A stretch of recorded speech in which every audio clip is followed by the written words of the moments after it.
Eu amo sábado. A gente, a gente, a gente morava na roça, lá no Espírito Santo. Eu tenho uma lembrança tão gostosa do sábado, na minha infância. Uma das coisas que acontecia na minha casa é que a minha família era uma família grande, né? Se a gente pensar nos tios e tudo mais, né? E na sexta-feira, por volta do meio-dia, a gente parava tudo. Minha mãe, a gente tinha um forno enorme lá em casa. Ela fazia pão de milho na folha de bananeira.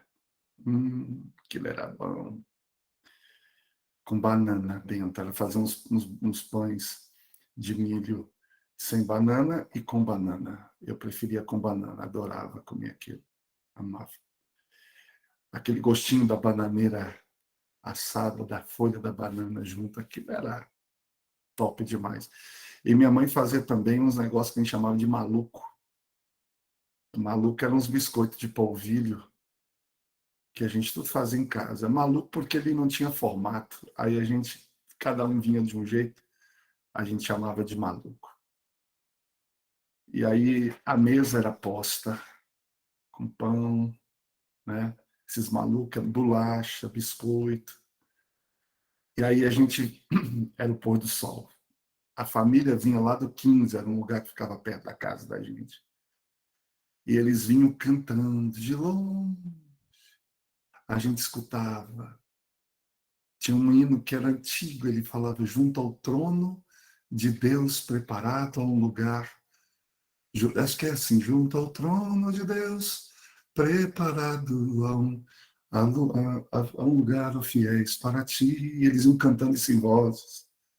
E chegava aquela 14, 15, 20 pessoas e se juntavam a gente, que eram mais uns 10, 30 pessoas, e dali cantar.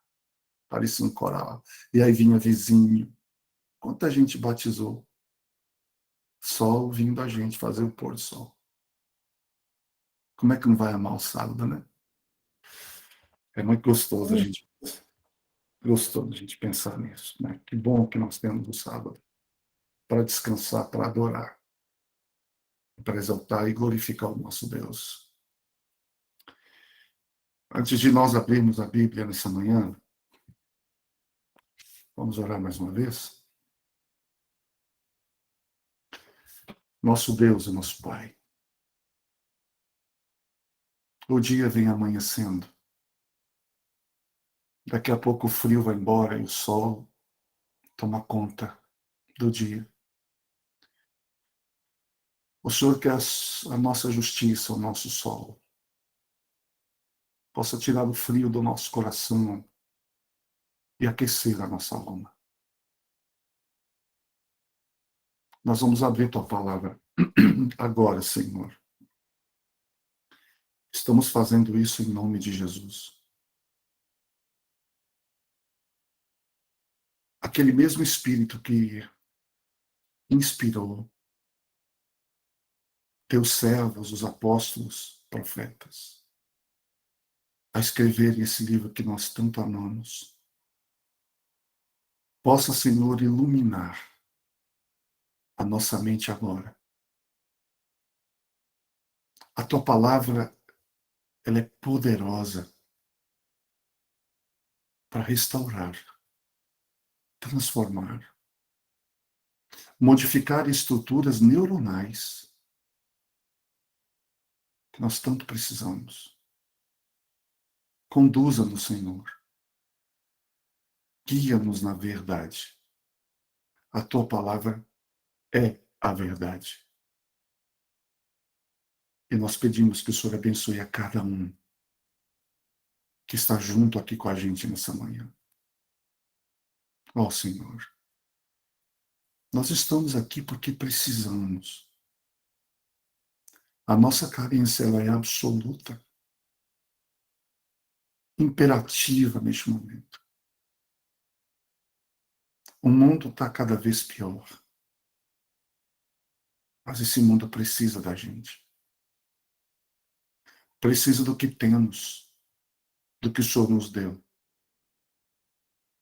Nos prepara para isso, ó Deus. esteja com os aflitos, Amém. presos, esteja com os governos, com o governo do nosso país. Esteja com a liderança da nossa igreja. Esteja com cada irmão e irmã que neste momento ora comigo. Amém. Fizeram um pedido de oração aqui, Senhor. Outros não fizeram, mas não significa que eles não nos tenham. O Senhor possa olhar para a mente e para o coração de cada um. E nós cremos que o Senhor vai atender nossas orações. E nós já agradecemos por isso. Em nome de Jesus. Amém. Amém. Amém, Deus seja louvado. Apocalipse capítulo 3. Nós terminamos ontem aqui, né? Nós terminamos ontem aqui no capítulo 3 de Apocalipse. E nós chegamos ao ponto em que dissemos, a profecia que nós temos que cumprir é a profecia do arrependimento. Sem arrependimento genuíno, verdadeiro, não haverá o poder que o segundo anjo precisa para dizer para o mundo que ele caiu. Eu não posso dizer para alguém que ele está caído se eu estou caído junto. É por isso que nós estamos de pé. E Paulo vai dizer para nós, quem está de pé, cuide para que não caia. Porque quem cai é Babilônia. Filho de Deus tem que cair. Mas se cair, levanta. O Filho de Deus, ele anda de pé. Cair é uma tragédia. Cair é circunstancial. Babilônia caiu. Babilônia não cai. Babilônia caiu, ela está caída. Filho de Deus cai, mas se levanta para dizer para quem está caído: você está caído. Se tornou morada de tudo que é coisa ruim que existe. Mas para isso, nós não vamos fazer isso com a nossa própria força. Nós não temos capacidade para isso. Não temos mesmo, porque nossa luta não é contra sangue, não é contra carne. Nossa luta é num outro nível. É num outro nível. Então, do que Laodiceia precisa se arrepender? Vamos dar uma olhadinha aqui. Não. Olha que interessante. Vamos aprofundar um cadinho mais, como diz aqui em Minas Gerais. Ele fala assim: primeiro, eu queria que alguém me... na verdade, eu vou falar uma coisa para vocês, viu, gente? Sabe qual é meu sonho em lives como essa? Que todo mundo pudesse abrir as câmeras para a gente olhar para o rosto de cada um. Eu só vejo letra e foto. É ruim isso, viu? Parece que eu estou falando com uma tela de computador. Isso é meio esquizofrênico, né? Mas tá tudo bem. Olha que nada. A Ana já abriu a mita. Tem uns que estão tendo audácia. Isso é gente corajosa. Pô, se eu abro a minha cama, por que vocês não podem abrir vocês? Oxe. Aí, ó. Quanta gente. Agora eu estou falando com gente. Jaqueline, ali. Só prestando atenção, né? Então tá. Alguns abriram. Obrigado aí. Pelo menos eu sinto que estou falando. Rosinei, ali, ó. Frio, hein, Rosinei? Que é isso, meu irmão? Ao seu. Tá abrindo aí, mãe de oração. Beleza, vão abrindo aí. Se eu puder ver o rostinho de vocês, é sempre bom. Mas não, obrigado, não. Eu só falei, seria bom, né? Josilene, já tá arrumando o cabelo, né, Josi? Posso que dê uma corrida lá, dê uma ajeitadinha, já que eu vou aparecer aqui, né? É sempre assim, acho que todo mundo faz isso. Eu também fiz hoje de manhã. Então, vamos lá. Eu queria convidar vocês aqui para pensar comigo. Olha só, primeiro eu queria que alguém me respondesse, só uma pessoa. Ok, Anitta? Só uma pessoa, porque é legal a gente ver quem é, né? ora, fala, não sabe quem é, sabe quem é. Que grupo é esse que não sabe quem é quem? A gente tem que se conhecer, poxa, né? O Moisés Murray aí, com esse cabelo muito chique dele, não aparece de jeito nenhum, fica escondidinho ali, ó. Né? Então, Rose, então vamos lá. Então, eu queria perguntar para vocês o seguinte: para quem as cartas foram escritas? Alguém pode responder? As cartas do Apocalipse foram escritas para quem? Para mim. Para você? Mais ou menos. Pensando na Bíblia lá, para quem ela foi escrita? Para a igreja. Para as igrejas. E Tá aqui vem certo. Para a igreja, é. não é para a igreja. Não é. Leiam. Ó, vamos lá. Gente, eu sou chato. Eu acho que é coisa de psicólogo, eu acho. Eu sou muito chato. Eu vou lendo Bíblia, eu vou lendo assim, catando detalhe. Pá, pá, pá. Eu adoro fazer isso. Porque está no detalhe, o negócio está no detalhe. É isso que é legal. Olha só. Se você pegar, eu vou ler só de Laodiceia, eu tenho as outras. Ele É fala os assim, mensageiros da igreja? isso, ao anjo da igreja. Ok, Evaristo? Ao anjo. Observe que é o anjo, porque o artigo ele é masculino. Ele não diz, eu sei que és fria, que és morna. Ele fala, és frio, és morno. Então não pode ser feminino. Igreja é feminino. Ele não fala que a igreja é fria. Ele não fala que a igreja é morna. Querido, isso é muito sério. Isso é muito sério. Aí alguém já vai falar assim, isso é para o pastor. Pode ser também. Pode ser também. Ele também está incluído. Mas é todo aquele... O que é o anjo, não é o mensageiro? Observe bem. Observe bem. A carta é para aquele que se posiciona no lugar do anjo. Quem é o anjo? Aquele que tem uma mensagem para dar. Não é o anjo que dá uma mensagem lá no Apocalipse 14? Não é ele que sai gritando pelo meio do céu?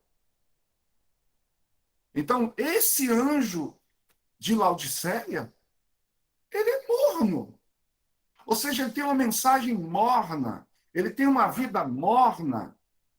E Cristo, olha que interessante, o problema do anjo não está no verso 15. Esse não é o real problema do anjo. Onde ele diz, eu conheço tuas obras. Que bom! Tem gente que fala assim, nossa, isso aqui é duro, que ótimo, ele me conhece. Ele conhece. Tem gente que fala assim, não, mas Cristo conhece as minhas obras. E eu sei. Olha que lindo isso aqui. Eu conheço tuas obras, eu sei que não és frio, eu sei que não és frio nem quente, eu preferia que você fosse frio ou quente. Então, como você é morno e nem frio nem quente, estou a ponto de te vomitar da minha boca. Então, esse indivíduo que Jesus dá o diagnóstico é o mesmo que ele diz, eu amo. O problema do anjo não está nisso. Porque ele diz, eu amo você, eu vou repreender você. Eu vou corrigir você. O termo grego aqui para isso, sabe o que é? É corrigir aqui no sentido de ser pedagógico. Como um pai corrige um filho. Como uma mãe corrige um filho ou uma filha. O problema de Laodiceia não é o diagnóstico em si. O problema é quem Laodiceia pensa que é. Observe bem. Nós estamos falando aqui de mindset. Não sei se vocês conhecem esse termo, mindset. Mindset é o jeito de pensar. Guardem isso. Jeito de pensar. Guarde essa palavra, mindset. Amanhã nós vamos falar muito sobre isso. Mindset. Deixa eu explicar uma coisa para vocês que é neurológico. É do ponto de vista neurológico. Aliás, eu quero dizer uma coisa. Tem uma coisa que me preocupa muito hoje e que eu tenho falado quando posso, quando sou convidado a falar, eu falo, é sobre formação do caráter do ponto de vista neurológico, do ponto de vista dos neurônios, do ponto de vista dos dendritos, do ponto de vista do conectoma, ou seja, as áreas de conexão do cérebro. Isso é muito mais sério do que nós imaginamos. Porém, eu só vou fazer aqui uma pinceladinha a respeito disso, já que nós estamos falando de mindset. O mindset é o seguinte: como é que funciona o cérebro do ponto de vista de comportamento? Vamos falar de comportamento aqui. Olha só. O cérebro humano, ele tem algo em torno de 100 bilhões de neurônios. 100 bilhões de neurônios. Desses 100 bilhões, você pega aí por volta de 70 bilhões. E esses 70 bilhões de neurônios, eles são responsáveis por entrar num processo de automatismo. O cérebro humano, ele foi preparado para agir no automático. A mente humana, ela quer 3 coisas, irmãos. 3 coisas. Prazer, conforto e economia de energia. É isso que a mente humana quer. Ela busca isso. Prazer, conforto e economia de energia. Então, ou seja, se ela quer prazer, conforto e economia de energia, 70% do teu cérebro é preparado para responder de forma automática. E 30% do teu cérebro foi preparado para pensar. Aliás, boa parte dessa área do teu cérebro está exatamente aqui, no córtex frontal e pré-frontal. O restante aqui para trás é automático. Então, o que Jesus está dizendo é o seguinte: Laodiceia, você está criando um automatismo mental que está fazendo com que os circuitos neuronais vão se aprofundando e você está acreditando, isso é crença. E o que é uma crença? Isso é importante. O que é uma crença? Deixa eu falar isso aqui rapidamente para vocês. Toda a crença é fruto de uma necessidade.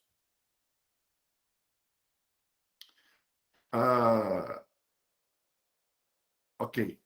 Depois eu respondo as perguntas. Pode deixar aqui no chat, que está aparecendo aqui, mas depois eu respondo essa pergunta muito interessante que alguém fez aqui agora. Mas depois eu falo isso lá no final. Então, veja. Toda crença, ela pressupõe uma necessidade. A necessidade que nós temos, a gente cria uma estratégia. Por exemplo, eu vejo muitas mamães aqui, provavelmente, né? Muitas mulheres que são mamães. E é muito engraçado isso, né? A criança, quando ela nasce, ela precisa de, basicamente, ela tem aí umas 5 necessidades que ela precisa, básicas, né? Dormir, comer, caso mamar, né? Ser cuidada, limpada, né? Acariada e, enfim, umas 5 coisas aí. Quando a criança está com essa necessidade, ela tem uma única estratégia para dizer que ela está com uma necessidade, que é qual? Chorar. E é engraçado que nós, homens, né? O choro da criança é um só. Para a mãe, o choro diz... É engraçado, eu fico incrível. Como é que a mãe sabe? Isso é choro de sono. Ela fala, não, isso é choro de fome. Não, isso é choro de dor. A mãe sabe o choro, o que quer dizer. Não, ele está com sono. Não, ele está manhoso. Não, ele está com dor. A mãe sabe. Está com dor de barriga. A mãe sabe. O pai não sabe. Chorar é chorar para ele. A criança chora. Porém, à medida que as necessidades da criança vão aumentando, a mãe insere na criança, o pai também nesse caso, um novo mindset, porque ela só sabia chorar. Só que o choro resolvia essas 5 necessidades básicas, porém, as necessidades ampliam. E agora a criança tende a usar a mesma estratégia para ampliação dessa necessidade. A mãe fala, não está rolando, não está colando isso aqui. Então, o que a mãe começa a dizer para o filho? Meu filho, fala. Né? Fala o que você quer. Fala o que você está sentindo. Fala. A estratégia muda. Então, as estratégias que nós adotamos na vida, elas vão criando as nossas experiências. Olha que lindo isso aqui, gente. Essas experiências são boas ou ruins? Então, aquilo que é bom a gente quer repetir, aquilo que é ruim a gente quer deixar de lado. Essa é a tendência de uma pessoa saudável. E as coisas que a gente repete como boas, isso se transforma em quê? Isso se transforma em crença. Ou seja, são as experiências que eu tenho é que se transformam em crença. Se eu tenho uma experiência, por exemplo, eu sou casado com a dona Mônica e dou graças ao bom Deus por ter achado essa mulher na minha vida. E é verdade, eu falo isso. É uma santa que essa mulher, porque eu sou difícil. Ei, você não tem ideia. Sabe como é que é alemão, né? Cabeça dura e tal. E ela é calma. Ah, ela é um anjo. Ela me orienta, amor, não faz assim. Imagina se eu tivesse uma doida igual eu do meu lado. Olha o que isso teria dado. E Deus botou essa mulher fantástica do meu lado, a dona Mônica. Né? Então, veja, para mim, se alguém perguntasse assim, Jonathan, você casaria de novo se a Mônica morresse? Que é a única opção para mim. Eu digo não, não casaria. Mas não porque casamento foi uma experiência ruim. É porque se eu hoje, com 50, ela vai pedrinha, se minha esposa falecesse, eu ia me dedicar só ao evangelho. Porque eu não teria mais uma esposa para cuidar. Porque minha filha já está seguindo a vida dela. Eu só tenho uma filha. E só tenho ela. Se ela falecesse, eu ia fazer o quê? Eu ia casar de novo. Mas não porque o casamento foi ruim. Então, quando você tem um casamento bom, você pergunta, casamento é bom? Casamento é bom. É muito bom. Mas imagina uma pessoa que teve um casamento ruim. Aí a pessoa traiu e abandonou, machucou. Ela tenta de novo e a mesma coisa. Daqui a pouco ela vai falar assim, casamento não presta, gente. Casamento não é para mim. Casamento não é para mim. Por que para essa pessoa não é? Porque as experiências que ela teve foram ruins. E essas experiências ruins, elas produziram crenças. Crenças. O que na verdade são crenças? Crenças são caminhos neurais que se repetem tanto que eles praticamente modificam a estrutura do próprio cérebro. Fisicamente, eu estou falando. Fisicamente. E quem afirma isso é Damasio, quem afirma isso é Mike Ramey, vários grandes cientistas da área de neurociências a gente tem hoje no mundo. Então, pensando um pouquinho nisso que eu falei, olha para a Laodiceia aqui. Ó. O que está dizendo? Porque tu dizes. Se ele está dizendo, é porque ele pensa. Ou seja, Deus está dizendo assim, ó, Laodiceia, o teu mindset, o teu jeito de pensar está errado. E por que Laodiceia tem esse jeito de pensar? Por causa das experiências que ela teve. Que experiências Laodiceia está tendo? Observe. Laodiceia está tendo uma experiência com o mundo. Com o mundo. Então, aonde ela está buscando a riqueza dela? Então, ele fala, eu sou rico. Aonde Laodiceia buscou? Que experiência Laodiceia teve? Uma experiência com o mundo, não com Jesus. Ou seja, trazendo para os nossos dias, onde nós estamos bebendo? De que fonte estamos nutrindo? Olha para os púlpitos da nossa igreja hoje. Olha para os púlpitos da nossa igreja hoje. Veja as mensagens que estão sendo pregadas. Veja, está falando para o anjo aqui. Tá? Vamos continuar com essa linha. Vamos falar para o anjo. Olha o nível das mensagens. Aqui eu posso falar. Eu não sou... O máximo que vocês podem fazer amanhã é falar assim, corta esse irmão, tá tudo bem. Não tem problema não. Tiraram o Gilson Grudner. Vou dar um exemplo. Tiraram o Gilson Grudner do IAE. Olha como é que estava o nível das mensagens do Gilson. Aí botaram esse almofadinho que está lá agora. Olha as mensagens como é que estão lá agora. Olha, observa os sermões. Tudo sermão de autoajuda. Acabou os sermões que chacoalhavam a igreja. Estou dando um exemplo. Um exemplo. Quem acompanha aí sabe o que eu estou falando. Que eu não estou falando uma mentira aqui. Então, eu sou rico. Ou seja, eu estou cheio de bens. Estou bem. Eu não tenho necessidade de nada. Está tudo bem comigo. Estamos crescendo, estamos batizando, estamos construindo igreja, estamos construindo escola, rádio não sei para onde, TV Novo Tempo, e papapá, papapá. E Deus fala assim, não, o mindset de vocês está errado. Está errado. Vocês estão tendo experiências que não é comigo. Porque ele fala, eis que eu estou à porta e bato. Ou seja, ele está do lado de fora. Então, o problema de Laodiceia é que ela não foi aos pés do grande mestre para aprender dele, para ter uma experiência viva, profunda com ele. Por quê? Porque a riqueza, nada contra a riqueza, mas ela pode te dar uma sensação de onipotência, de que está tudo bem com você. E nós podemos olhar para a vida que a gente tem aqui nesse mundo, e porque você tem dinheiro na conta, porque você não tem ninguém doente, porque você está indo bem, seu emprego está indo bem, você pode confundir isto com bênçãos espirituais. E uma coisa não tem nada a ver com a outra. Até porque existem bênçãos temporais e bênçãos para a vida eterna. Bênçãos temporais, o ímpio tem. Irmãos, tem ímpio que é ateu e é mais rico que todos nós juntos aqui. Olha o Elon Musk, por exemplo.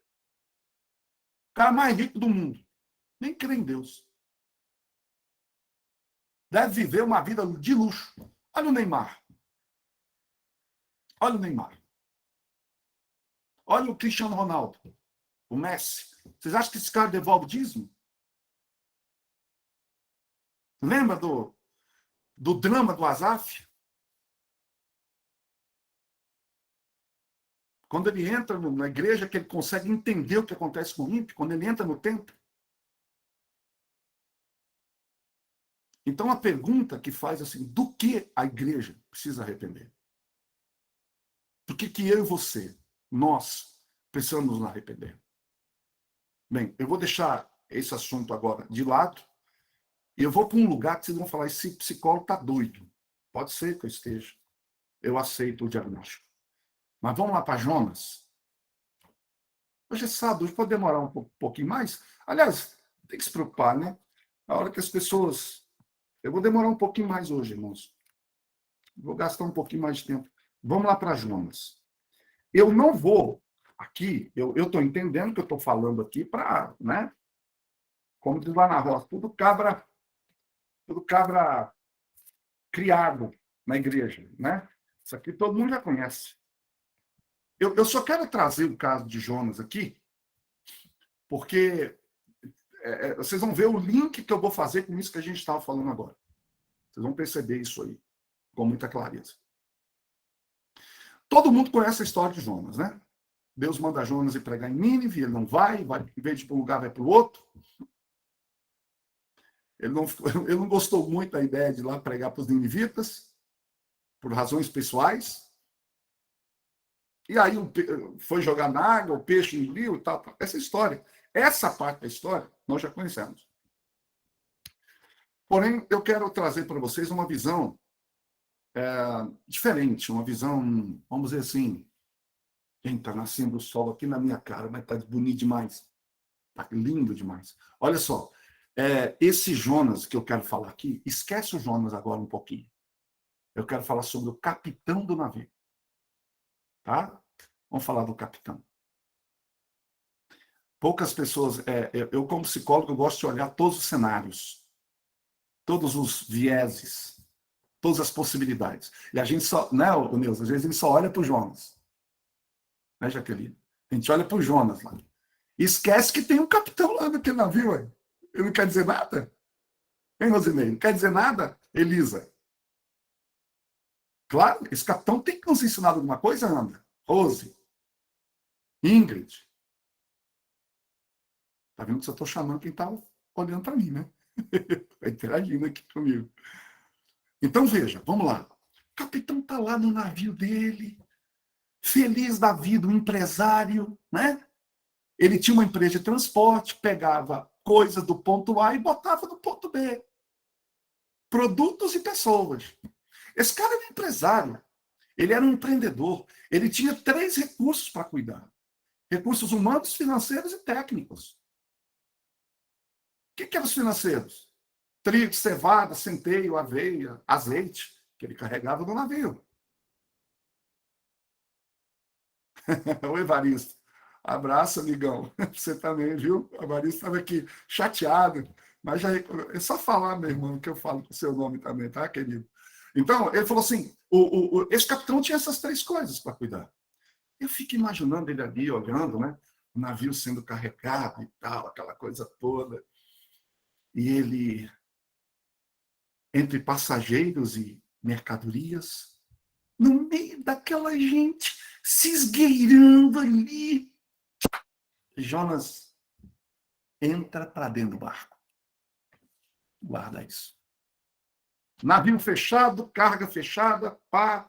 Ele olha para o oceano, o capitão olha, provavelmente mar Mediterrâneo, porque Jonas, ele deve ter saído de Jope para ir para Sevilha, provavelmente Sevilha. A Sevilha era a antiga Tarsis no passado. Antiga Tarsis no passado. Eu estou vendo que vocês estão rindo aqui, alguém falou alguma coisa. Júlio? Não? Ah, ok, tá bom. Provavelmente Sevilha. Né? Então ele entra no navio e vai embora. O capitão olha para frente e fala assim, viagem boa. Ele estava acostumado a fazer isso. Ele era um homem dos mares. Estava acostumado. Porém, no meio da viagem, talvez lá no meio, não sei em que momento, uma tempestade se avizinha. Vamos começar a trazer para cá. Não tem uma tempestade se avizinhando diante de nós? Tem ou não tem? Nós já não vemos nuvens negras? Irmãos, é lindo que a gente vai aprender aqui hoje. Já vemos nuvens negras, Evaristo, vindo. O capitão olha para aquilo, forte, terrível. O capitão olha para aquilo e fala, estou acostumado. Estou acostumado a enfrentar tempestades. Mas a tempestade que vem não era uma tempestade comum. Era uma tempestade como nunca ele havia visto em sua vida. Passado por ela. Lembra da experiência que eu falei? O mindset dele estava aonde? Experiências passadas. Ele não tinha como entender o que estava vindo pela frente. E aí Jonas vai para onde? Isso aqui é importante. Jonas, ele chega no barco e ele entra onde? Lá no fundo. Eu fico imaginando, assim, na minha cabeça, meu pai, ele trabalhava numa máquina de descascar café. Né? Chamava de pilar café. Então, ele trabalhava lá para um indivíduo lá, que tinha plantação de café, e meu pai trabalhava cuidando daquela máquina que descascava o café. E esse café, ele vinha dentro de sacos de estopa. A gente chamava saco de estopa. E eu fico imaginando na minha cabeça, que eu não estava naquele navio, eu fico imaginando que nesse porão devia ter umas sacarias ali, um lugar até... me perdoe, entendi. Ok. Um lugar até assim, confortável. Escuro. Jonas caiu no sono. Sabe por que Jonas caiu no sono? Pelo seguinte, deixa eu explicar isso aqui para vocês. Por que Jonas cai no sono? Tecnicamente falando, é o seguinte. O que é o sono? O sono é a produção de adenosina. O corpo vai produzindo adenosina o dia inteiro. Mas por que você não dorme durante o dia? É porque você tem uma coisa chamada o núcleo supraquiasmático. Então, qual que é a função dele? Sai um nervo desse olho e vem para cá. Sai um nervo desse olho e vai para cá, né? O nervo óptico. Ou seja, em algum lugar por aqui, todo aqui assim mais ou menos, eles se cruzam. Eles fazem isso. Vai para a esquerda, outro para a direita. Em cima desse cruzamento, bem em cima, você tem um núcleo supraquiasmático. Por que é supra? Porque está em cima. E por que quiasmático? Porque está no quiasma, ou seja, está na intersecção. E esse núcleo supraquiasmático tem cerca de 20 milhões de neurônios. Ele fica olhando para esse núcleo supraquiasmático, como se ele ficasse olhando, vendo a quantidade de luz que está entrando. Quando ele percebe que a luz está sumindo, ele dá um grito para o organismo e diz, opa, produz a melatonina. Produz a melatonina. O que a melatonina faz? Ela grita para o organismo inteiro dizendo, prepare-se para dormir. Ou seja, neste momento, quando a luz vai saindo, a adenosina ela vai dominando o teu cérebro. E agora o corpo precisa de 8 horas para quebrar essa adenosina. Então, olha só, quando o Jonas entra naquele lugar escuro, o que o corpo dele pensou? Durma, Jonas. Durma. E Jonas entrou na melatonina, Jonas, o supraquiasmático tirou o pé no freio, e Jonas caiu num sono profundo. Só que lá fora, irmãos, uma tempestade estava chegando. E Jonas dormindo. Agora, olha que interessante. Quando o capitão está numa situação em que ele não tem mais o que fazer, eu não vou entrar nessa linha de raciocínio, porque isso leva para um outro lugar que eu não quero aqui, mas o capitão ele se desfez dos recursos financeiros para salvar as pessoas. Jogou fora cevada, trigo, centeio, para aliviar o navio. Quando não tinha mais nada, ou seja, presta atenção nisso, quando ele tinha perdido tudo, é que ele resolve tomar uma decisão. Provavelmente, com uma lanterna, vamos chamar de lanterna, mas não tinha lanterna, né? Com uma luz nas mãos, ele desce para ver o que tinha. Ele não imaginava que ele ia encontrar Jonas lá. Ele não imaginava. Ele achou que teria alguma outra coisa para se aliviar. Porém, quando ele chega lá, ele encontra Jonas dormindo. Aqui é um negócio interessante. A palavra capitão, de onde vem essa palavra? Qual a origem dela? A palavra capitão, ela vem do latim, da palavra caput, que significa cabeça. Olha que interessante. Olha que aplicação podemos fazer aqui. Então, a cabeça, o que é a cabeça? Irmãos, a razão. Aqui tem uma coisa muito importante que Laodiceia precisa entender. Laodiceia está vamos dizer assim, se encantando. Ela está num encantamento. Sabe por que ela está no encantamento? Eu vou dizer por que ela está no encantamento. Lembra que eu falei antes para vocês que 70% do teu cérebro quer prazer, conforto, economia de energia? Laodiceia está encantada. Ela está, vamos dizer assim, ela está passando por um processo de magia. Ela está encantada. Ela precisa desencantar. Ela está enfeitiçada. E por causa disso, ela não está pensando. Ela não está raciocinando. Ela não está usando. Porque, olha só, o cérebro, irmãos, ele tem uma hierarquia. E quando a gente inverte essa hierarquia, você vai sofrer. E qual é essa hierarquia? Razão e lógica precisam estar acima de emoções, sentimentos e estado de ânimo.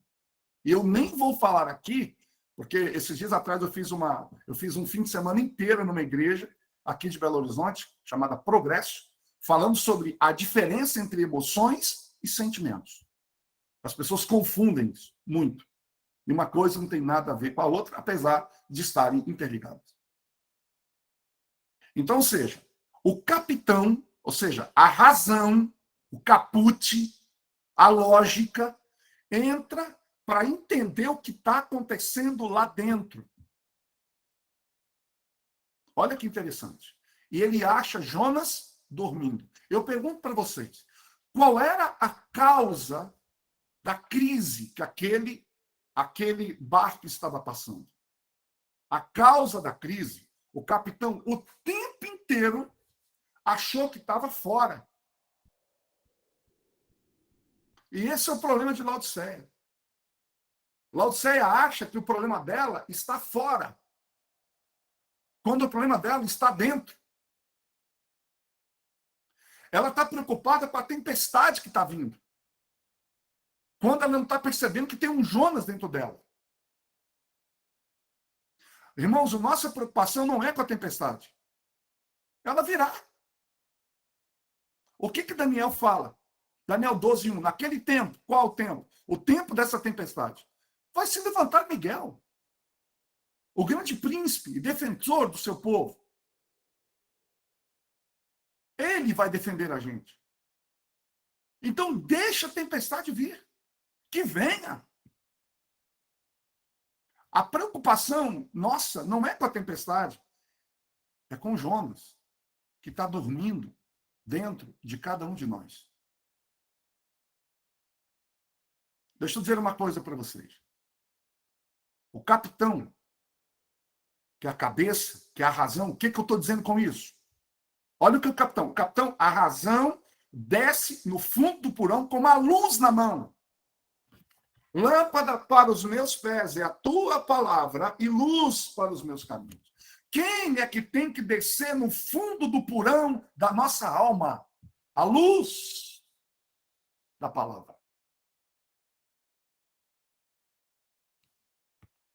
Mas essa luz da palavra, ela não pode descer pela via da emoção, irmãos. É o capitão que desce. É a razão que desce. É a lógica que desce. Por que é importante a razão e a lógica descerem no fundo da alma da igreja de Laodiceia? Porque é o seguinte, nós somos maestrinos e maestrinas, maestros, em desenvolver uma coisa que teve até um estudo sociológico que falou sobre isso, que é gente, a palavra me fugiu completamente agora da cabeça, tá? Mas eu vou lembrar. Tem um nome técnico, para isso. E significa o seguinte, dissociação cognitiva. Pronto, a palavra veio. Esse é o nome. Dissociação cognitiva. Sabe o que é isso? Eu sei que a minha situação é grave, mas como eu não quero admitir isto, eu simplesmente começo a inventar coisas para diminuir o grau de gravidade que o negócio está vivendo. Nós fazemos todo dia isso com a gente, sabe por quê? Porque quando nós entramos muitas vezes para nos entender como Laodiceia, a gente usa emoção e não razão.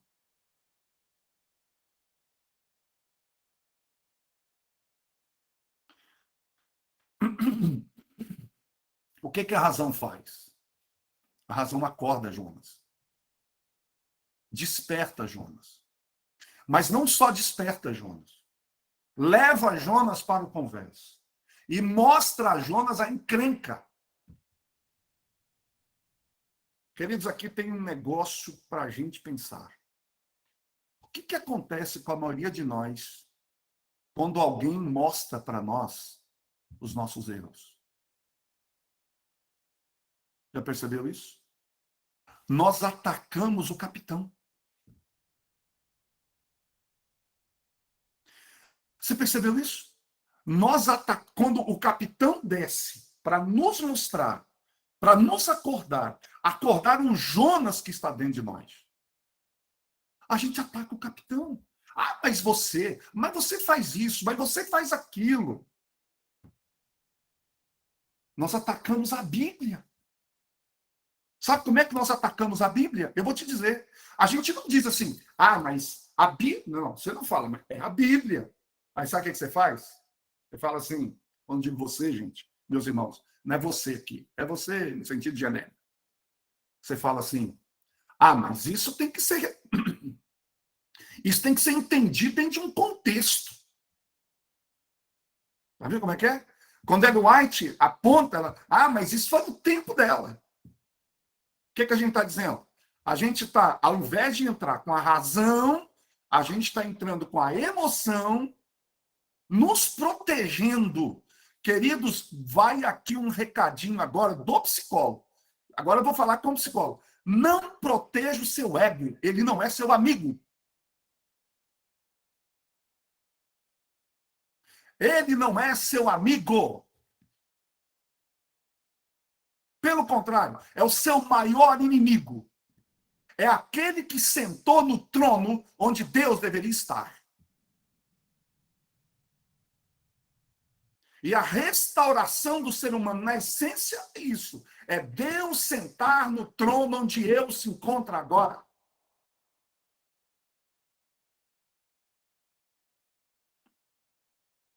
O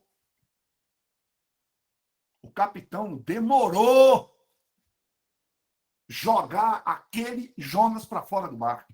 Ai, meu Jonas, não posso abrir mão do meu Jonas. Qual é o teu Jonas? Eu tenho orado a Deus para me mostrar os meus. Você tem orado a Deus para mostrar os seus? Qual é o teu Jonas que está afundando o barco da tua vida emocional, espiritual, profissional? Qual é o Jonas? Não tenha medo de expor seu Jonas.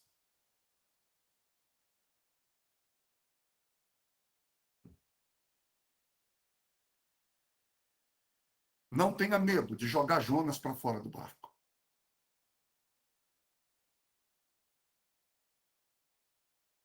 Perceberam que existe na história de Jonas algo mais além do que a gente sempre viu? Agora, eu quero terminar levando vocês para o fim aqui. Lá para Colossenses. Colossenses, capítulo 3.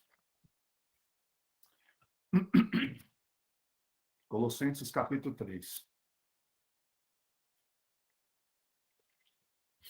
Irmãos, deixa eu dizer uma coisa para vocês. Gálatas, Efésios, Filipenses, Colossenses. Voltando para a igreja de Laodiceia, Deus fala assim, olha, você é miserável, pobre, cego e nu, aconselho que de mim compre ouro, ou seja, uma experiência rica com Deus, e vestido para que vista. Essa igreja, irmãos, desculpe a palavra, eu vou usar a palavra popular, porque eu quero marcar essa palavra com uma palavra forte, viu, Ingrid? Quero marcar essa palavra forte. Essa igreja está pelada.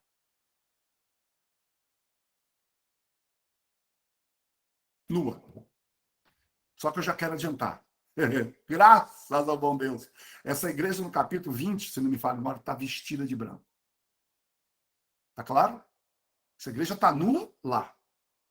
Mas ela está vestida de branco lá no final. Então, qual o grande problema de Laodiceia? Do que ela precisa se arrepender? Queridos,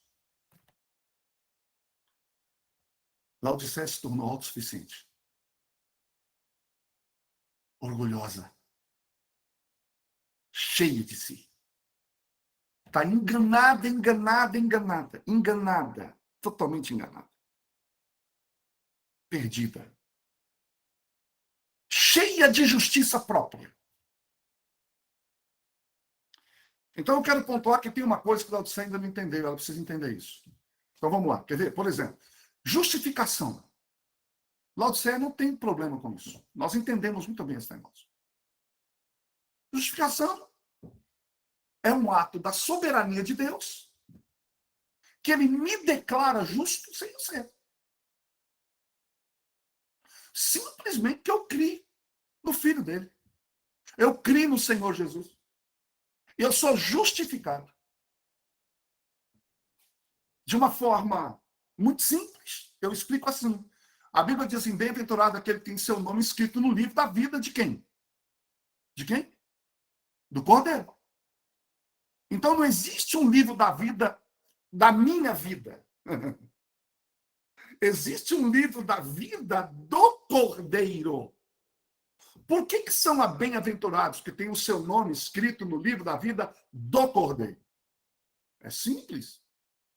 Todos nós, quando nascemos, não temos um anjo que acompanha a nossa vida, que escreve a nossa vida no nosso livro. Tem um livro da vida do Jonas? Tem. Tem um livro da vida da Rose? Tem. Da Jaqueline? Tem. Da Solange, da Ingrid, do Rosemary, da Vanderlúcia, da Keila, da Maria Helena, da Josilene. Tem um livro da vida de vocês. Ai de nós aparecer diante de Deus com o meu livrinho na mão. Eu estou perdido. Toma aí meu livro, dá uma olhada. Só vai ver porcaria. Cristo, quando nasceu, também teve um anjo. E o anjo também, Jesus também tinha um livro. Livro da vida de quem? Do Cordeiro. Quando você aceita Jesus, o teu nome vai para o livro da vida do Cordeiro. E todas as obras que Cristo fez passam a ser suas. É com esse livro que você se apresenta. Isso é justificação. Amém. Deus seja louvado. Entende? Isso é justificação. Obras da justiça. De quem? De Cristo. Então, justificação não é problema para nós. A gente já entendeu. A gente já entendeu que Cristo, no seu nascimento, nos inclui na humanidade dele. Eu estou incluído na humanidade dele. E se eu estou incluído na humanidade dele, eu estou incluído no seu nascimento, estou incluído na sua vida, estou incluído na sua morte, estou incluído na sua ressurreição, e estou incluído, hoje, irmãos, eu estou sentado no trono ao lado de Deus em Cristo. É por isso que crente não canta dúvida, crente canta certeza. Então, vai botando na cabeça do crente, indo como é que ele assim, ó. Quer ver? Preciso a ti me entregar, Senhor. Preciso a ti. Ô, gente do céu, não se entregou ainda não? Crente cantando preciso, isso é para mundano cantar. Vai cantando na cabeça de Jó, nunca entrega. Preciso, não se entregou ainda. Tu tem 30 anos de crente e tá cantando isso. Que cristianismo é esse? É por isso que esse cristianismo arranca. Porque ele não é verdade para mim.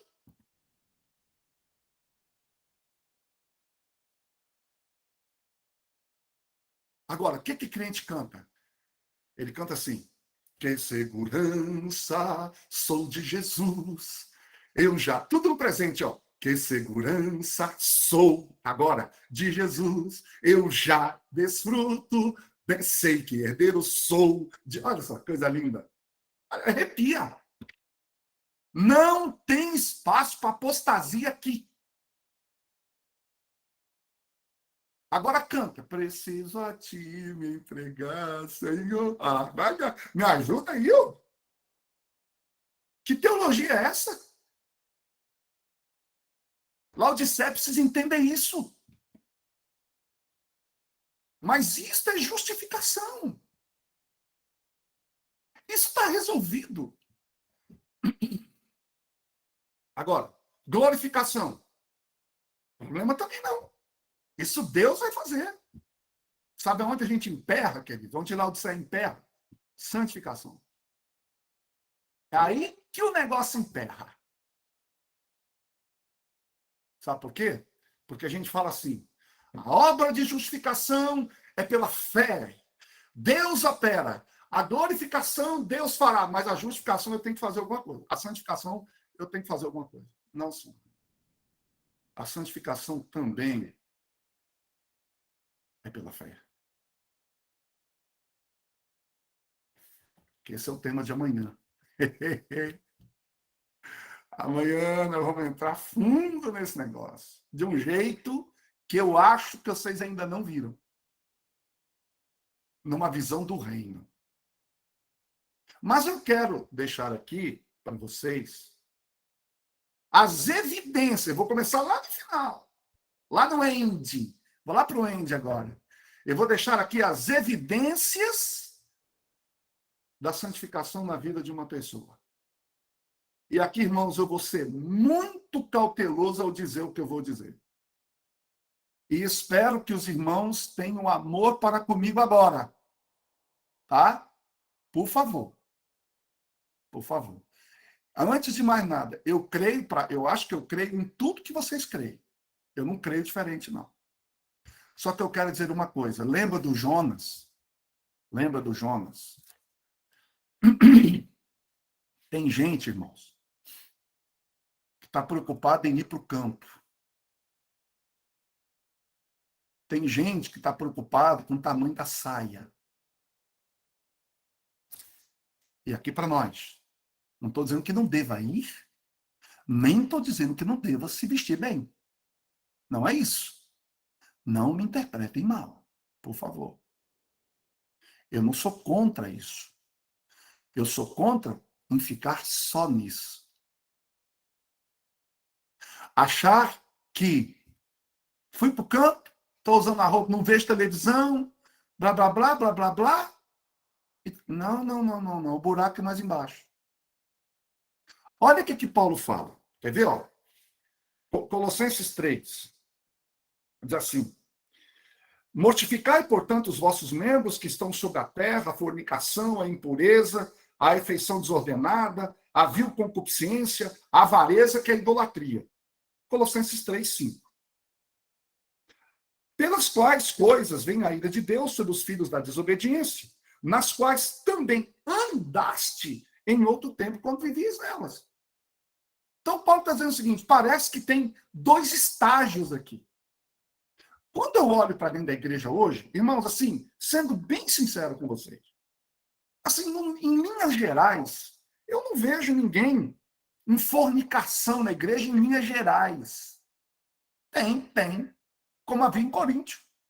Mas não é generalizado dentro da igreja. Ou a impureza, a homossexualidade, tem a questão da homossexualidade na igreja? Tem. Mas eu não posso dizer que a nossa igreja acolhe isso enquanto organização. Tem igrejas que acolhem, tem pessoas que acolhem, tem pessoas que têm uma cabeça meio desmiolada e acham que isso é normal. Mas eu não posso dizer que isso é um problema que a igreja está desse jeito. Não, eu não vejo isso. Eu não vejo uma igreja em adultério. Não vejo. Eu não vejo uma igreja bebendo, roubando. Não vejo. Eu não vejo isso. Eu tenho pessoas que fazem isso. Mas isso não é a doutrina da igreja. Eu não vejo. Se os irmãos veem diferente de mim, eu respeito. O que eu vejo na igreja hoje é uma tendência, por exemplo, na adoração muito ruim. Isso me incomoda. Isso é uma coisa que podemos tratar no outro dia. Mas Paulo está falando aqui, irmãos. Aí ele fala, mas agora, olha que lindo isso aqui. Ele está falando assim, ó, vocês andaram nisso, ou seja, vocês bebiam, vamos falar no nosso dia, né? Vocês bebiam, vocês fumavam, vocês adulteravam, vocês viviam no forró da vida, blá, blá, blá, blá, blá, blá. E ele vai falar o seguinte, isso passou. Não tem mais entre vocês. Vocês viviam nisso. Mas ele fala, mas agora... aqui. O problema de Laodiceia está aqui agora. Agora eu vou achar o problema. Mas agora, despojai-vos de tudo. Ou seja, vocês já andaram um pouco. Vocês já andaram algumas milhas. Mas agora vocês precisam despojar de outras coisas. De tudo. Tudo o quê? Irmão, o que é despojar? Vem de despojo. Despojo é resultado de guerra, meu irmão. Ou seja, ele está dizendo o seguinte: não pegue isso. Esse é um despojo de guerra que vocês não podem pegar. Isso é uma roupa que vocês não podem vestir. Aí ele fala qual? Agora ele começa a falar da ira, da cólera, da malícia, da blasfêmia, da comunicação obscena, das mentiras. Eita, eita, eita. Aí o negócio é mais complicado. Eu quero só falar dos 3 primeiros: da ira, da cólera e da malícia. Irmãos, o que é raiva? Isso é importante. O que é raiva? Existem. A gente sempre tem uma concepção de que raiva é agressividade. Bateu, tá com raiva. Não. Tem tantas nuances onde a raiva aparece, você não tem ideia. Vou te dar um exemplo. Todo crítico é um raivoso. Não, irmão, raiva não é cobiça. Eu vou responder isso tudo depois, tá? Fica tranquilo. Raiva não é cobiça. Cobiça eu já vou explicar depois. Então, raiva, por exemplo, o intolerante é raivoso. O indignado é um raivoso. O crítico é um raivoso. Então, eu vou dar um exemplo claro aqui de raiva, por exemplo. Uma das coisas que aonde a raiva leva. Toda vez que você cria uma expectativa em relação a uma pessoa, você corre uma chance de se frustrar. A frustração, eu não vou nem entrar em detalhes, que vira uma aula de psicologia, eu não quero fazer isso aqui, meu tempo já acabou, já pelo que eu estou vendo aqui. Mas preciso finalizar. Toda vez que você e eu cria expectativa e aquela expectativa não acontece, você se frustra. O próximo sentimento que vem, depois da frustração, é o preconceito. Você começa a falar assim, a Ingrid não adianta, pô. Toda vez que eu precisei dela, ela não me ajudou. Isso é preconceito. Estou fazendo um preconceito antes de acontecer. Depois do preconceito vem a rejeição. Eu começo a rejeitar a pessoa, as suas ideias, enfim. Depois da rejeição vem a aversão. A aversão é mais grave. Por exemplo, estou falando da Ingrid aqui, está no centro aqui para mim, né? Então é mais fácil olhar para ela. A Ingrid vai estar na igreja, eu não vou. A Ingrid vai estar na festa, eu também não quero ir. A Ingrid, aonde a Ingrid está, eu não quero. Não quero ficar perto dessa pessoa. Isso é aversão. O próximo passo da aversão é o ódio. Você vai odiar essa pessoa. Eu quero fazer uma pergunta para vocês. Qual é o oposto do amor? Oh, Moisés apareceu, gente. Queria ver a carinha do Murray. Agora sim, Moisés. Beleza. Arrumou o cabelo, né, amigo? Tava dando ajeitada na fuça aí, né? Cedo assim é difícil. Eu quero perguntar, olha só. Desamor? Oi? Desamor? Não, não é. Qual é o oposto do amor? O Ó, ódio. Ódio. Não é o ódio, amigo. Aí isso nós temos que entender. Se você odeia, é porque você ainda ama. É o desprezo. Isso. Que diferença, Moisés? Ou desprezo. Significa assim, você não fere, nem cheira, nem fede mais para mim. Você morreu. Entende? Agora, irmãos, eu só quero fazer um comentário. Você imagina uma situação dessa dentro de um casamento, onde a pessoa tem que conviver com isso todos os dias. Ou com uma empresa, um chefe. Já pensou? Sabe qual é o próximo passo depois do ódio? Você tem dois caminhos. Você vai matar a pessoa. Isso acontece muito. Ou a maioria faz isso que eu vou falar. A segunda coisa, ela vai ressentir. Ressentir. E o que é ressentir? Eu tenho uma explicação muito simples para ressentimento. Você já lavou roupa em máquina de lavar? Já, né? Já lavou? Você joga lá a roupa e a máquina faz tudo, joga aquela água suja fora. Você já lavou roupa em tanquinho? Já? O tanquinho, ele usa a mesma água para várias roupas. O ressentimento é isso. É você sentir de novo. Eu quero dar um recado aqui para vocês. Qual é a solução para isso? Vocês estão doidos para saber, né? Então vamos lá. Paulo dá a resposta. Agora Paulo começa. Estou dando apenas um exemplo da raiva. Por exemplo, ira é quando você fica irado diante de uma situação e você pode atuar. O que é cólera? Cólera é raiva estocada. Cólera é raiva estocada. O que é cólera? Gente, cólera é quando você tem raiva e você não pode se vingar da pessoa.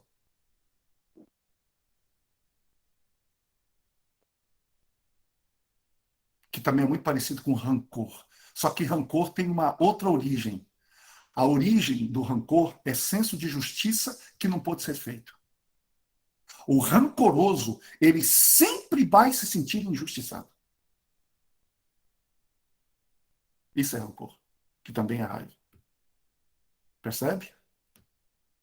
Agora vocês estão entendendo aonde Paulo está nos levando? Ou seja, o que eu estou querendo dizer é o seguinte: aproveita quem já mora no campo, aproveita para tratar no campo disso aqui. Ó. O campo é para isso. Se o campo onde você vai não tratar isso, você está no lugar errado.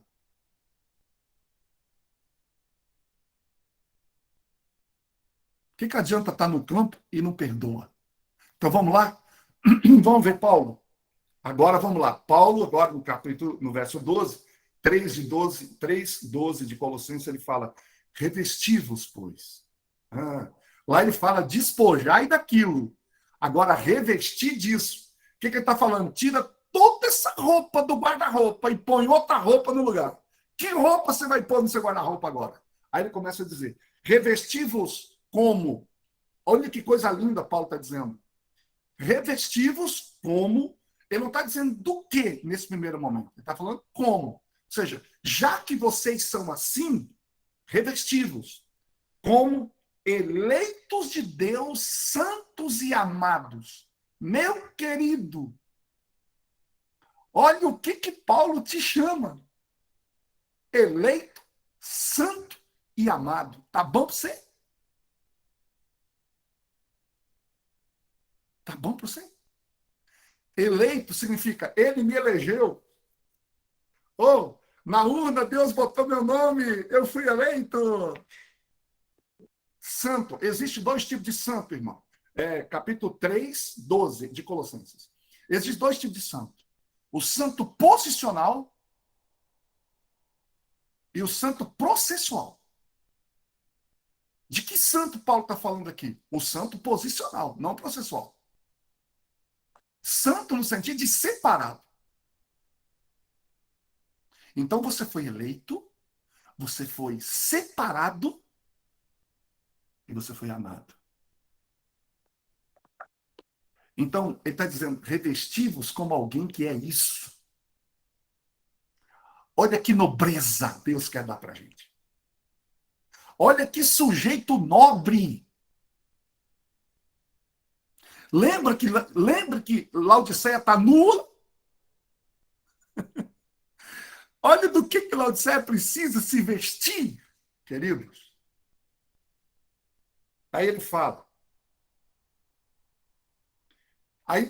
Então ele fala, Revestimos, pois, como eleitos, santos e amados, de quê? Aí ele começa a dizer, de entranhas de misericórdia. Eita, coisa linda. Primeira evidência de um santo. Veja, Paulo falou, você é santo posicional. Agora ele está dizendo, você precisa se revestir disso para você desenvolver sua santidade processual. Processo de santificação. Então, o que é santificado com essas características aqui? É o coração, não é o exterior. O problema de Laodiceia é o exterior. Ela está preocupada com o exterior. E a Bíblia está preocupada com o interior, com o Jonas que está dentro do barco, afundando o barco da igreja. Ele fala de entranhas de misericórdia. Sabe o que é misericórdia? São duas palavras, miséria e coração. De córdio, coração. Misericórdia significa colocar o seu coração na miséria do outro.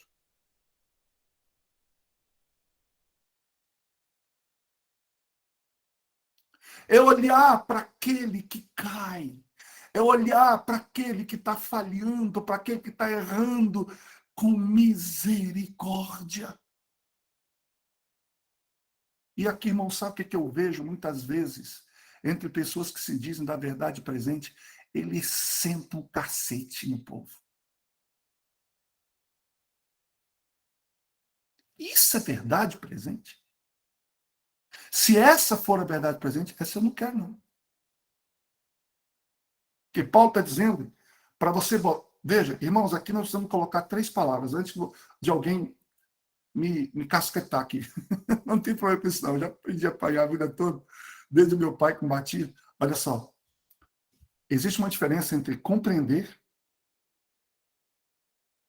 existe uma diferença entre aceitar e concordar.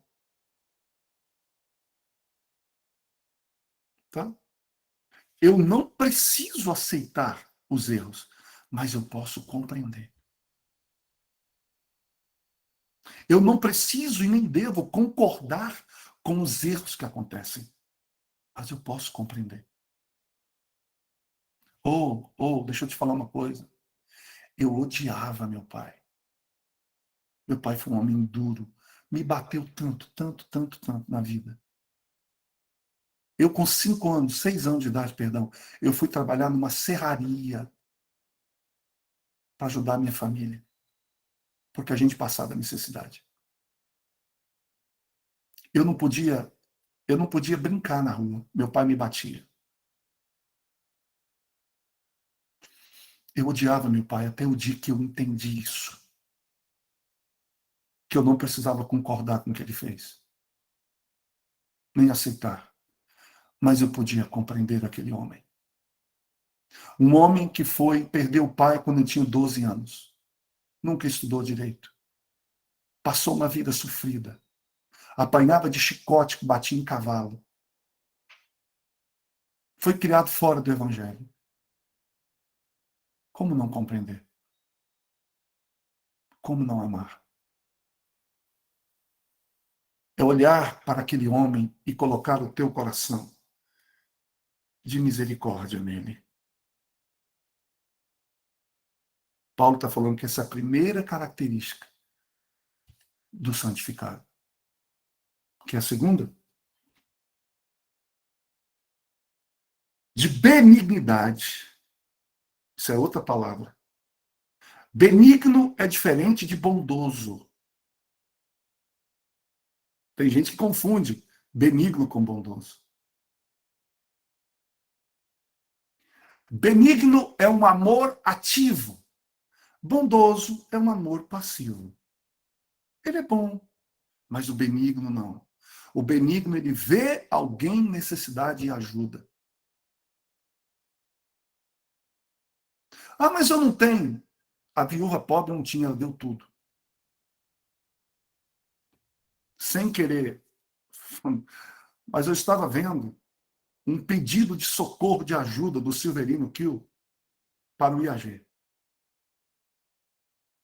Eu não sei o que vocês pensam sobre aquilo. Eu apoio. Ele estava lá pedindo que eles precisam concluir aquilo lá, porque a escola começa em 2023. E eu estava olhando um monte de gente. Eu estou orando por você, Severino. Eu não preciso de oração, mas preciso de dinheiro também. Não é só de oração, não. Ah, eu não tenho muito. Dá um saco de cimento. Dá uma barra de ferro. Isso é ser benigno. Eu sou amigo pessoal do Severino. Eu saio dessa casa onde eu moro aqui, eu vou enfiar com ele lá naquele barraco onde ele mora lá, eu adoro passar com ele lá, esse fim de semana inteiro, conversando sobre as coisas de Deus.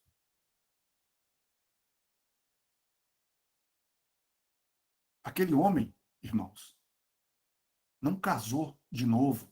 Um homem de 37 anos, solteiro. Vocês têm ideia do que é isso por causa do Evangelho?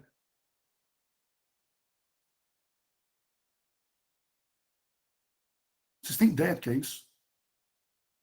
Vocês têm ideia de que aquele homem, há 10 anos atrás, não sabia nem ler. Era um cheirador de coca, um fumador, um bebedor, um homem rude, briguento.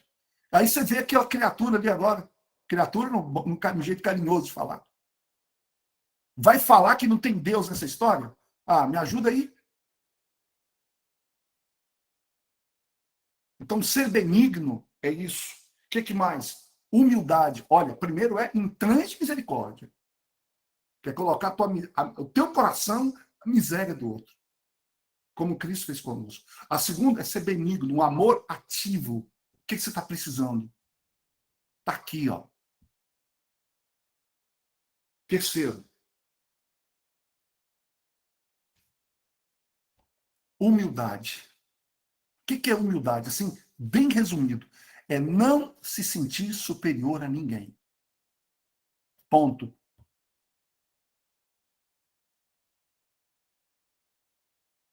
Eu não sou melhor do que ninguém. Ah, mas a pessoa fala, ah, mas aquele cantor, e daí? E daí? Anyway, e daí? Depois, mansidão. Deixa eu explicar o que é mansidão. Vocês vão entender de uma maneira muito simples o que é mansidão. Eu não sei quem de vocês morou na roça. Mas lá na roça a gente tinha um negócio chamado amansar burro, amansar cavalo. E o cavalo, geralmente, o cavalo chucro, é um bicho difícil de amansar. O cavalo é forte, guarde isso, o cavalo é forte, o cavalo é rápido, o cavalo é inteligente, o cavalo é bravo. O cavalo é um animal poderoso. Ele é veloz. Aí você começa a amansar o bicho. E finalmente, quando ele está amansado, eu te faço uma pergunta. Ele perde a velocidade? Não. Ele perde a força? Não. Ele perde a inteligência? Não. Ele perde a capacidade de trabalho? Não. Mas ele é manso. Ou seja, mansidão, irmãos, é potência sob controle.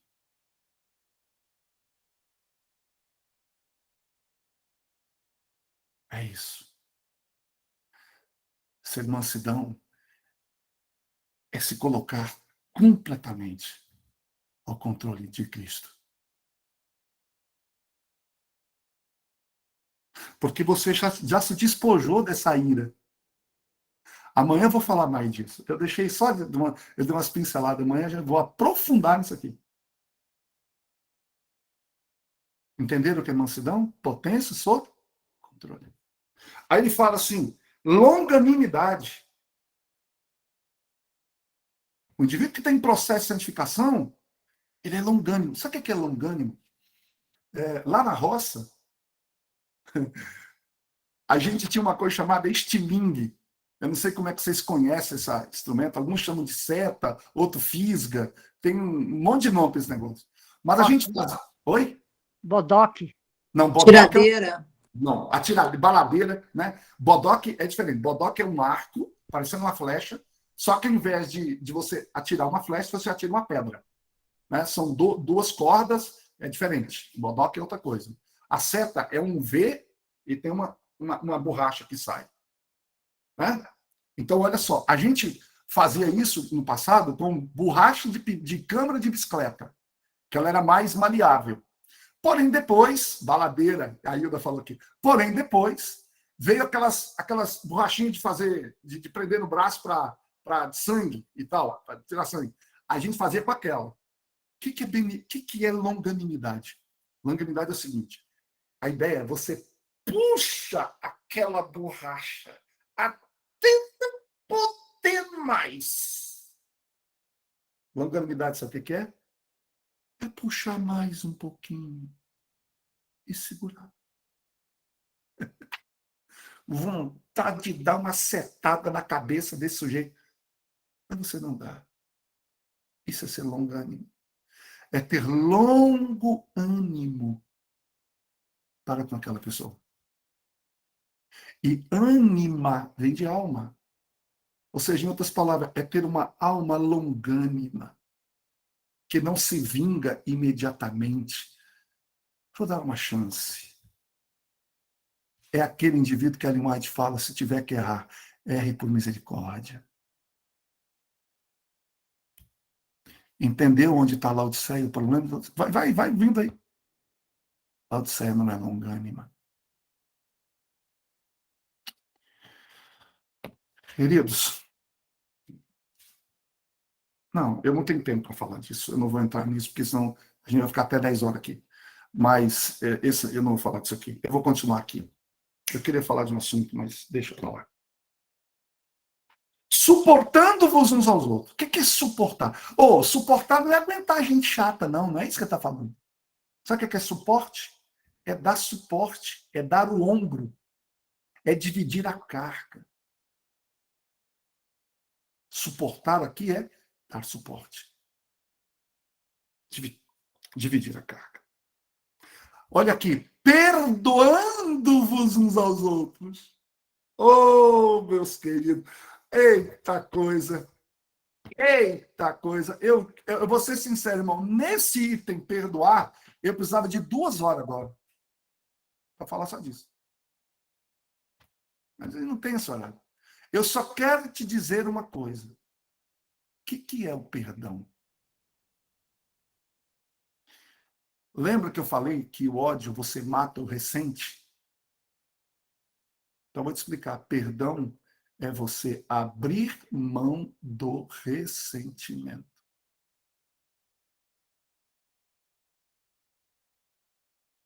É isso aí. Amanhã eu vou falar dos benefícios emocionais quando você faz isso. Para você. Eu só quero te dar uma dica. Ódio é um copo de veneno que você toma para matar os outros.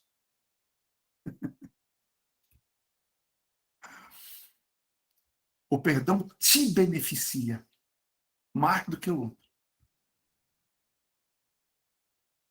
Olha você massacrando eu aqui. Isso é um massacre. Isso é um massacre ao ego.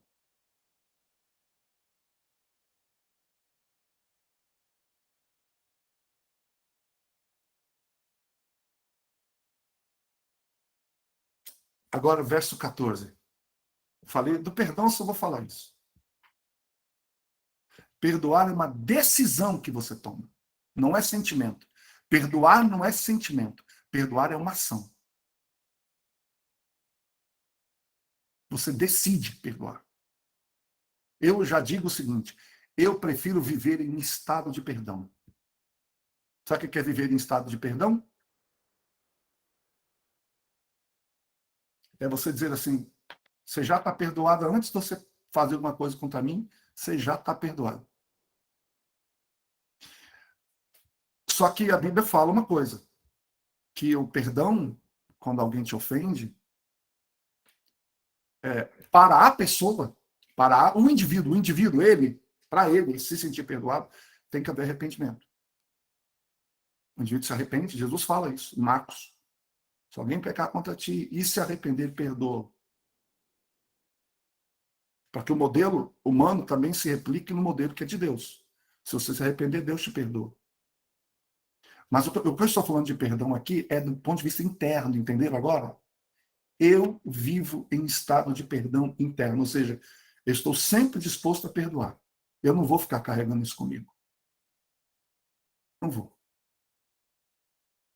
Eu perdoei completamente o meu pai. Infelizmente, ele já faleceu. Nada, nada, nada, nada, nada, zero. Não tem mais isso comigo. Agora, finalizando.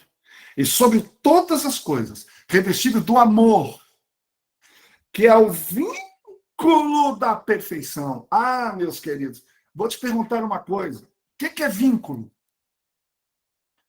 Dá uma olhada nessa blusa aqui. Deixa eu ver se vocês conseguem ver. Aqui, ó. Vínculo é isso aqui. Marca.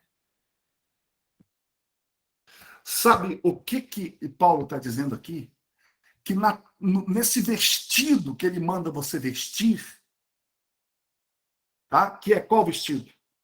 Entranhas de misericórdia, humildade, mansidão, longanimidade, suportar, perdoar. Você sabia que você pode fazer isso por interesse?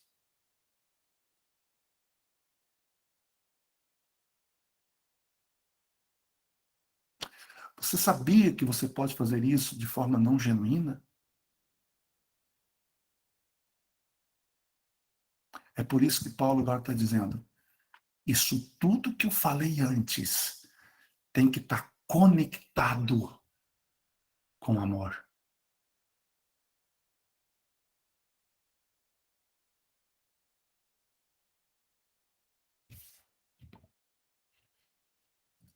E o que é o amor? Guarde isso, irmãos. Amor não é o que você sente. Amor é o que você faz.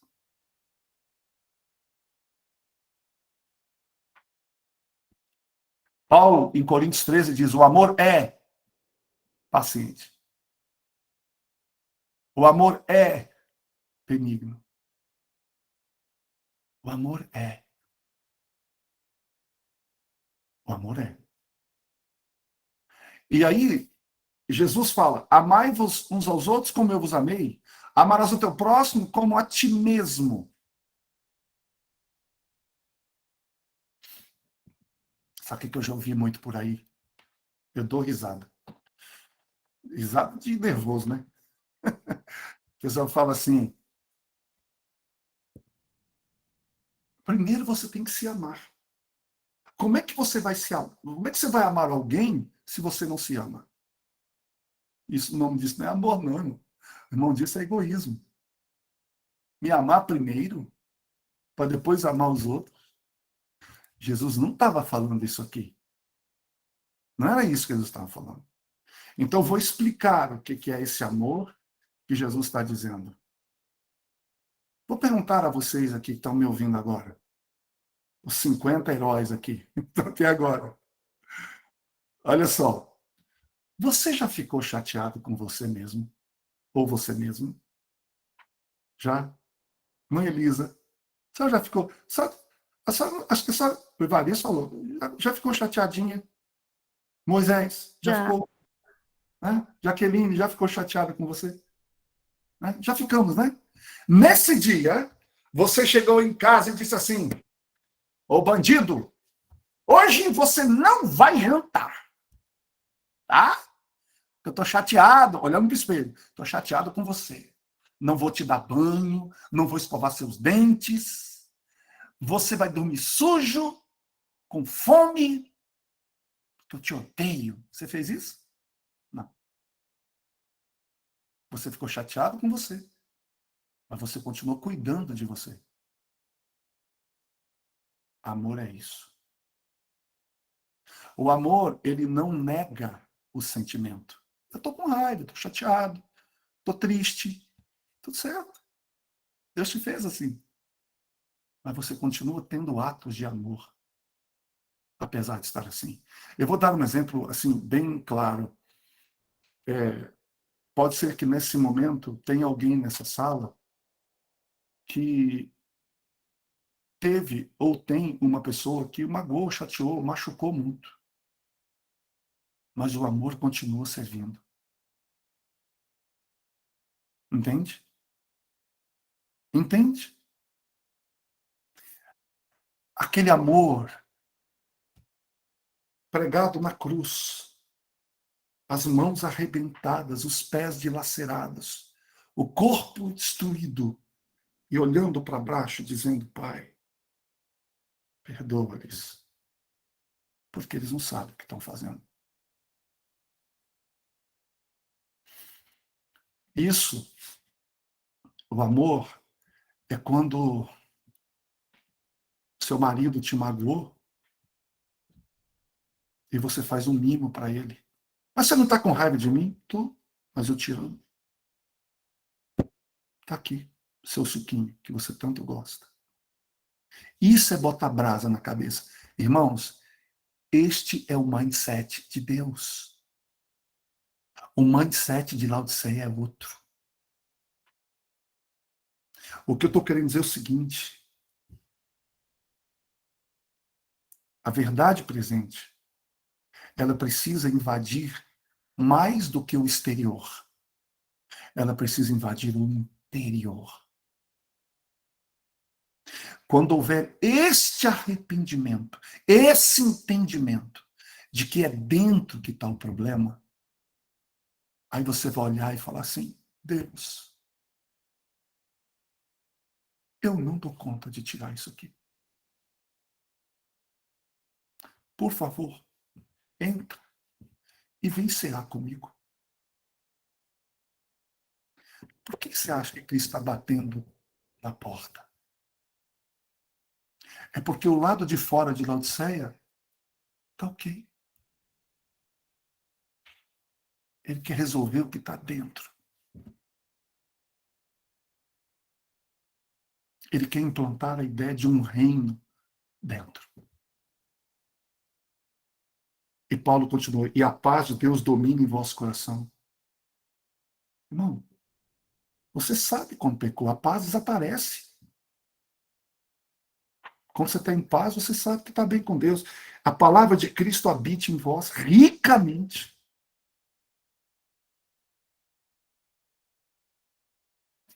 Viu só as evidências da santificação?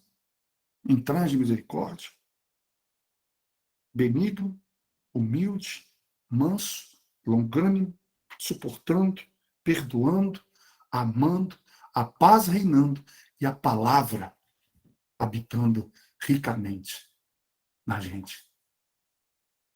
Essa é a solução para a Laodiceia. É disto que Laodiceia precisa se arrepender. De não ser isto aqui que Paulo menciona em Colossenses 3. Imagina agora, irmãos, uma igreja assim. Imagina, só sonha comigo agora. Imagina uma igreja com essas características. Eu pergunto: o Espírito Santo não vai vir, não? Vem ou não vem? Vem. Essa igreja aí não vai pregar a mensagem do segundo anjo? Poderosa? E a pessoa... Entende? Então, olha aqui. As pessoas estão olhando para o Papa, estão olhando para o Biden, estão olhando... Eu estou olhando para dentro. Não é o Papa A, Papa B ou Papa C. É a situação da igreja que vai determinar o fim. E a gente fica olhando. Pelo amor de Deus, cuidado com esses youtubers que ficam atrás de like, atrás de views, para faturar, para monetizar, te enchendo de ideias que não tem nada a ver. É palavra. Nós temos que ir para a palavra. É lá. Deus tem pacto, não é com o Papa, não. Ele tem pacto com a igreja. Quando a igreja estiver pronta, quando Deus tiver um povo, tudo vai desencadear mais rápido do que vocês pensam.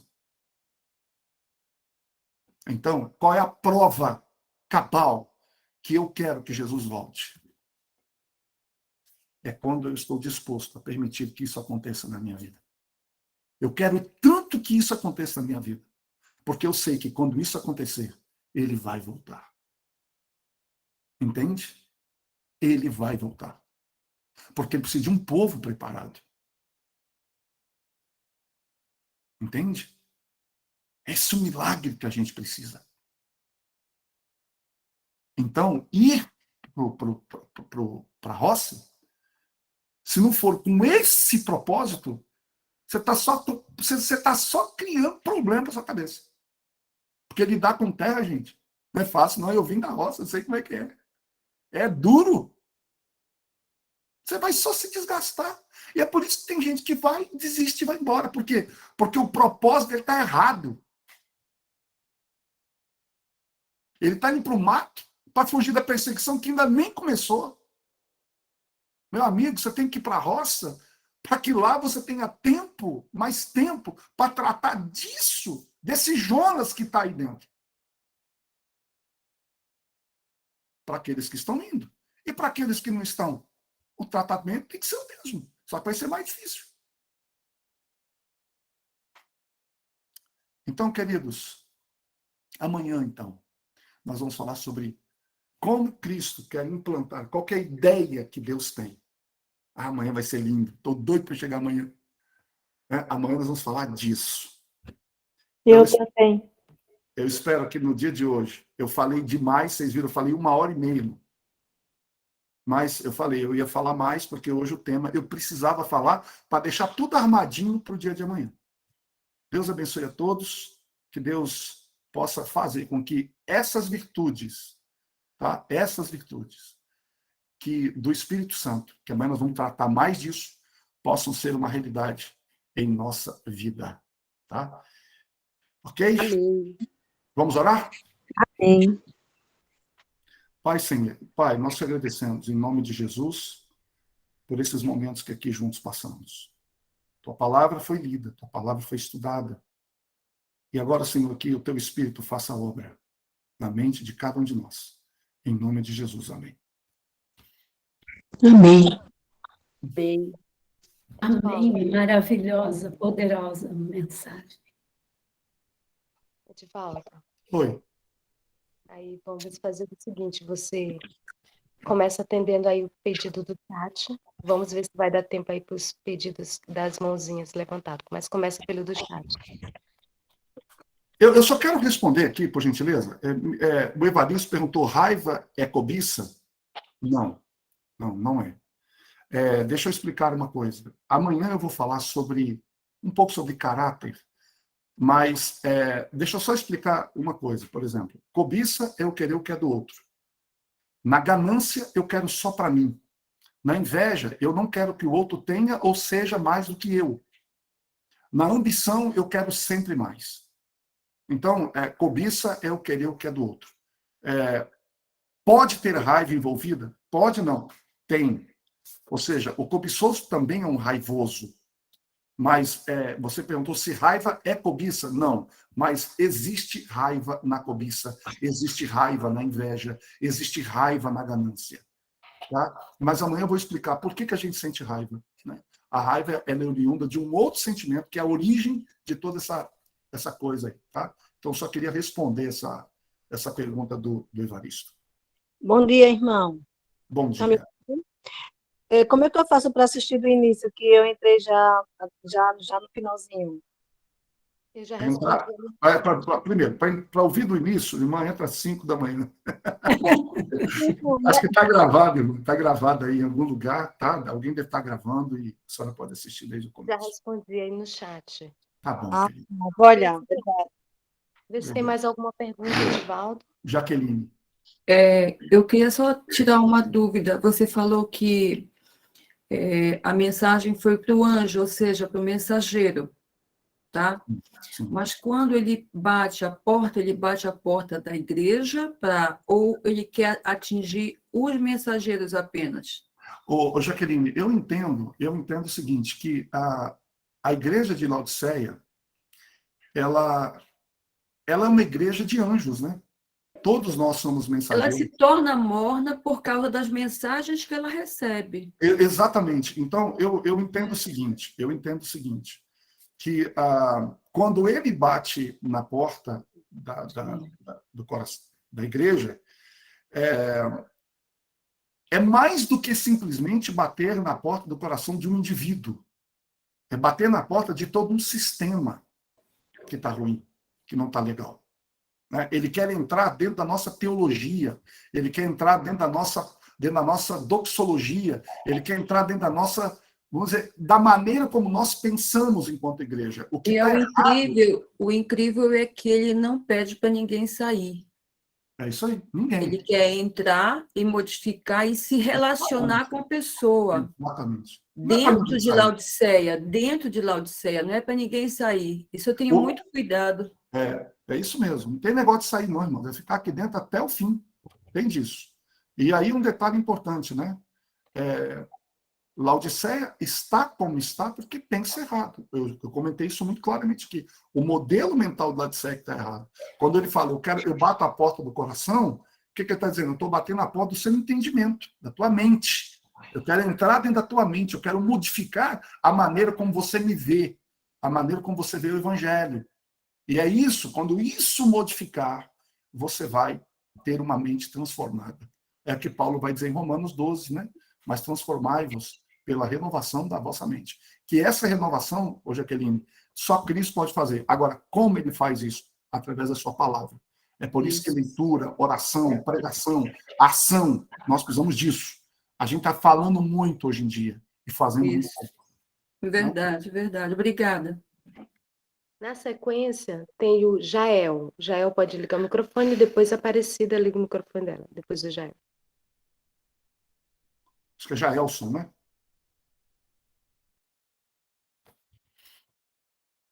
Jaelson, liga o seu microfone. Opa, bom dia a todos. Bom dia, Jaelson.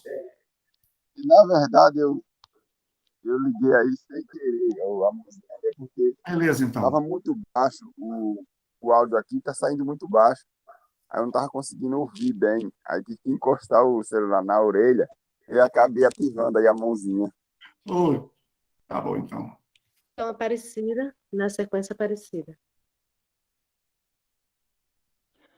Bom dia a todos também, queridos. Hoje eu ainda estou na cama, viu? Porque tá frio aqui novamente. Mas maravilhoso essa pregação.